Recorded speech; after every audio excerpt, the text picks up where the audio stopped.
Hello மக்களே! எல்லாரும் எப்படி இருக்கீங்க? நேத்து வீடியோ பார்த்துட்டு ஒரு சிலர் கமெண்ட் போட்டிருக்கீங்க. ரொம்ப தேங்க்ஸ். இன்னைக்கு நம்ம பார்க்க போற டாபிக் வந்து ஃபுட்டு. ஃபுட்டு வந்து நம்மளோட லைஃப்ல வந்து எவ்வளோ அத்தியாவசியமானது அப்படிங்கிறது வந்து நமக்கு தெரிஞ்ச ஒரு விஷயம். நெறைய பேருக்கு தெரியாத விஷயம். அளவுக்கு அதிகமா வந்து உணவு இருக்கிறவங்களுக்கு வந்து அதோட அவசியம் வந்து ஒரு சிலருக்கு தெரிய மாட்டேங்குது. ஆம், ஒரு வேளை சாப்பாட்டுக்கே ஏங்குறவங்க நெறைய பேர் இருக்காங்க இந்த உலகத்துல. இப்ப என்ன எடுத்துக்கிட்டிங்கன்னா, நான் வந்து சின்ன வயசுல இருக்கும்போது, எனக்கு இது பிடிக்காது, அது பிடிக்காது அப்படின்னு ஒதுக்குவேன். நெறைய விஷயங்கள ஒதுக்கியிருக்கேன். அப்படியே தட்டுல வேஸ்ட் பண்ணுவேன். அ அப்ப அம்மா வந்து திட்டுவாங்க. ஆனா வந்து ரொம்ப அது நான் உணர்ற அளவுக்கு அது அது ஒரு திட்டா இருந்ததில்ல. அம்மாவோட திட்டு எப்படி இருக்கும்? ஸோ அது நான் உணர்ற அளவுக்கான திட்டா அது இருந்தது கிடையாது. அ கொஞ்சம் ஏஜ் ஆகும்போது அப்படிதான் வந்து உணவோட அருமை, ஒரு சில நிகழ்வுகள பார்த்த அப்புறம் வந்து உணவு வந்து கண்டிப்பா வேஸ்ட் பண்ணவே கூடாது, அப்படின்ற தீர்மானத்துக்கு நான் வந்தேன். அம் அந்த மாரி ஒரு சிச்சுவேஷன் தான் அந்த கொரோனா சிச்சுவேஷன். கொரோனால வந்து ஃபர்ஸ்ட்டு ஸ்டார்ட்டிங்ல கொஞ்சம் வெளியலாம் போக முடியல. வெளிய போகலாம் அப்படின்னு வெளிய போகலாம் இந்த சென்ஸ் பஸ்லாம் ஓடல. ஆனா கொஞ்சம் நடந்து போகிற டிஸ்டன்ஸ் அந்த மாரி இருக்கிற பட்சத்தில வந்து அ பஸ் ஸ்டாப் பக்கத்தில வந்து நெறைய பேர் அதாவது ஊருக்கு முடியல. ஏன்னா லோக்கல் பஸ்ஸஸும் கிடையாது. ஊருக்கு போற பஸ்ஸஸும் எதுவுமே மஸ்டர் பஸ்ஸஸும் கிடையாது. அம் இங்கேருந்து கிளம்பி அ அவங்க இருப்பிடத்துலேருந்து கிளம்பிட்டாங்க. ஆனா அவங்களால போக முடியல வெளியேறி. இந்த கட்டட வேலைக்காக வெளியூர்கள்லேருந்து வந்தவங்க, அவங்களுக்கு இங்க வீடு கிடையாது. அவங்க எங்க வேலை செஞ்சாங்களோ, அங்கேயே தங்கி, அங்கேயே சமைச்சு சாப்பிட்டுட்டு இருந்திருப்பாங்க. அவங்க ஊருக்கு கிளம்பிட்டாங்க. ஆனா வந்து அவங்களால பஸ் எங்கேயுமே முடியல. பஸ் ஸ்டாப்ல வந்து அவ்ளோ அவ்ளோ கூட்டம்.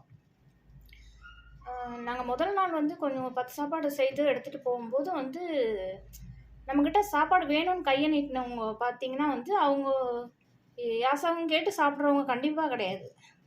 அவங்க வந்து நல்லா அட்லீஸ்ட் ஒரு மிடில் கிளாஸ் 3 வேள சாப்பிட்டவங்க நல்லா. அப்படி இருக்கவங்க தான் வந்து நம்மகிட்ட கைய நீட்டினாங்க, சாப்பாடு வேணும்னு சொல்லிட்டு. அம் நெறைய டைம் நான் வந்து உணவு வந்து டொனேட் பண்றதுக்கான ரீசன் வந்து இதுதான். அ முடிஞ்ச அளவுக்கு வந்து நம்ம ஒரு மந்த்லி ஒரு நாள் அந்த மாரி சூஸ் பண்ணிட்டு, நம்ம குழந்தைங்களுக்கு இது ஒரு ஆக்டிவிட்டியா குடுக்கலாம். அதுவும் இப்ப சம்மர் ஹாலிடே ஸ்டார்ட் ஆயிடுச்சு. உங்களால என்ன முடியும்? அதாவது நீங்க வீட்ல சமைக்கிறீங்க. 4 பேர் இருக்கீங்கன்னா, எக்ஸ்ட்ரா ஒரு 2 பேருக்கு சமைச்சுக்கோங்க. ஒரு 2 டப்பால போட்டு குழந்தைய கூட்டு போங்க கூட. கூட்டிட்டு போய் அவங்க கையால குடுங்க. அவங்க கிட்ட சொல்லுங்க. இவங்க ஃபுட் இல்லாம கஷ்டப்படுறாங்க. இதுக்கு மேல நீ தட்ல வந்து ஃபுட் வேஸ்ட் பண்ணக்கூடாது அப்படின்னு சொல்லிக் குடுங்க. சொல்லிக் குடுத்து அவங்க கையால டொனேட் பண்ணுங்க. அப்ப வந்து அவங்களுக்கு வந்து அது மனசுல வந்து பதியும். இதுக்கு மேல நம்ம வந்து ஃபுட் வேஸ்ட் பண்ணக்கூடாது. ஃபுட் இல்லாம இங்க நெறைய பேர் இருக்காங்க அப்படிங்கிறது அவங்களுக்கு தெரியும். ஃபுட்டோட உணவோட முக்கியத்துவம் என்ன அப்படிங்கிறத சின்ன குழந்தைகள்ல இருந்தே வந்து மனசுல பதிய வச்சு வளர்க்குறது வந்து ரொம்ப நல்லது. அதுவும் வர்ற காலங்கள்ல வந்து உணவுக்கான பஞ்சம் வந்து அதிகமா இருக்க வாய்ப்புகள் தான் இருக்கு. ஏன்னா, இயற்கையான முறையில வளர்ற அரிசி எல்லாமே வந்து மருந்து அதெல்லாம் கலந்து வர்ற மாரி தான் இருக்கு.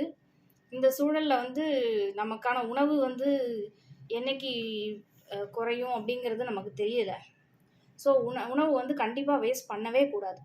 இப்ப இன்னைக்கு நான் கொஞ்சம் எடுத்து சமைக்கிறேன் அப்படின்னா, நான் எனக்கும் என் ஹஸ்பண்டுக்கும் செய்றேன் அப்படின்னா, 2 காய் தான் வேணும்னா 2 காய் தான் போடணும். அதுக்கு மீறி போடக்கூடாது.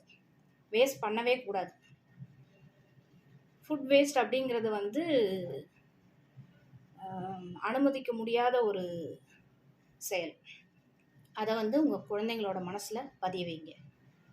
அதே மாரி ஃபுட் டொனேஷன் பத்தியும் உங்களோட குழந்தைங்களுக்கு வந்து நீங்க வந்து எக்ஸ்பிளைன் பண்ணுங்க. ஸோ அவங்கள வந்து ஃபுட் டொனேட் பண்ண வைங்க. அப்பதான் வந்து ஃபுட்டோட இம்பார்ட்டன்ஸ் அவங்களுக்கு தெரியும். உங்க குழந்தைங்ககிட்ட பேசிட்டு எனக்கு ஒரு கமெண்ட் பண்ணுங்க.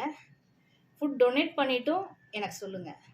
மந்த்லி ஒரு நாள் எடுத்துக்கோங்க. இப்போ இந்த சம்மர் ஹாலிடேஸில் எடுத்தீங்கன்னா, நீங்கள் வந்து எவ்ரி சண்டே அந்த மாதிரி உங்களோட வசதி என்ன அப்படிங்கிறத பார்த்துக்கோங்க. பார்த்துட்டு ஒரு பார்சலாக இருந்தால் கூட பரவாயில்லங்கிறேன்.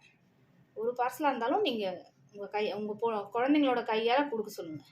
அப்போ தான் அந்த ஃபுட்டோட அவங்க ஃபுட்டுக்காக ஒருத்தர் வந்து வெளியில் வெயிலில் உட்காந்துருக்காங்க அப்படிங்கிறது தெரியணும் பிள்ளைங்களுக்கு.